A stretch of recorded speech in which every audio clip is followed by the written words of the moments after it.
Harman's second iteration of Phoenix 200 is very different from 2023's emulsion. Look at those blues. The original Phoenix 200 was one of my favorite film stocks that I've ever used. It was wonderfully weird and pretty much unlike any other film stock I've ever used.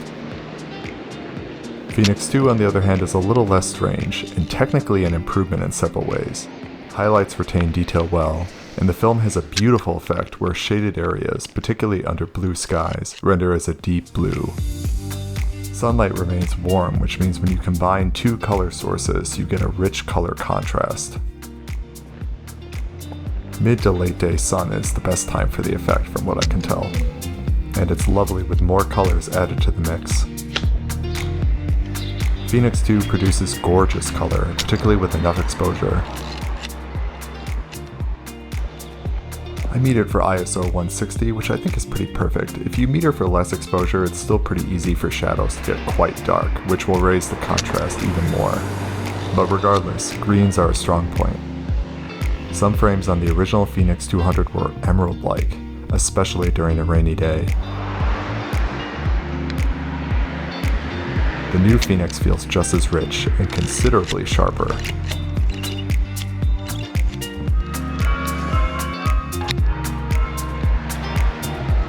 Continuing on another day, I focused on Phoenix 2's rich color range in daylight.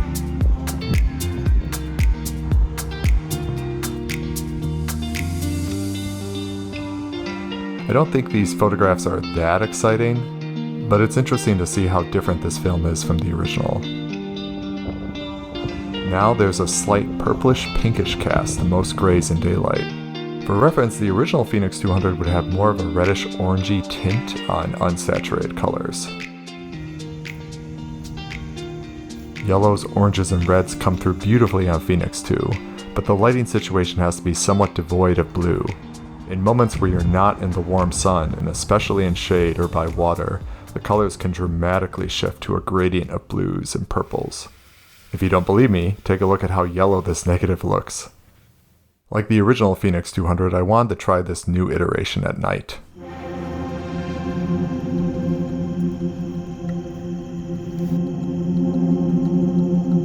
F16, 2 minutes.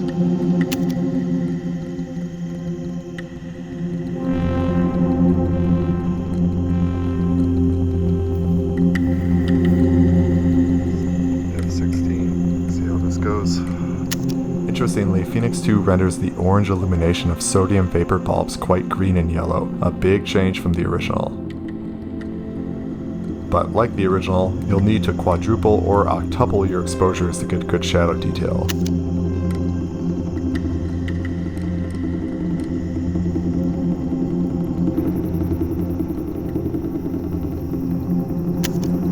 Phoenix 2 made improvements with rendering nighttime, but honestly I missed the original strangeness. I was expecting this scene to look really different, but it ended up pretty normal. I think things become more interesting when there's a hint of blue in the light source. After the rain one night, I found this scene behind a parking lot. Wow, this was really surprising. Again, you can see how much yellow dye is in the negative here, which yields the rich range of blues. 32 minutes. F11.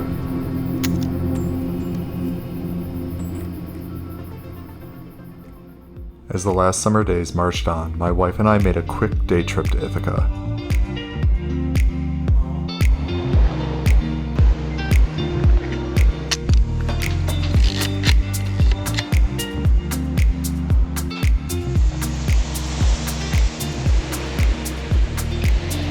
While I like Phoenix 2 at night, I think it's a little more captivating during the day, and especially with sunlight and water.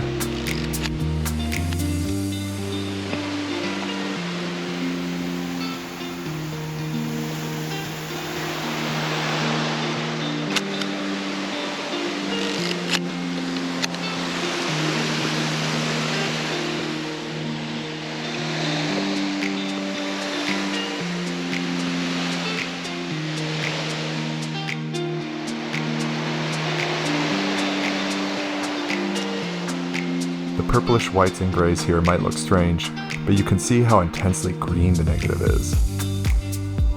To cap off this video, I took a walk in Mendon Ponds. I didn't have anything particular in mind with this, I just wanted to bask in the end of the season.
Thanks for watching.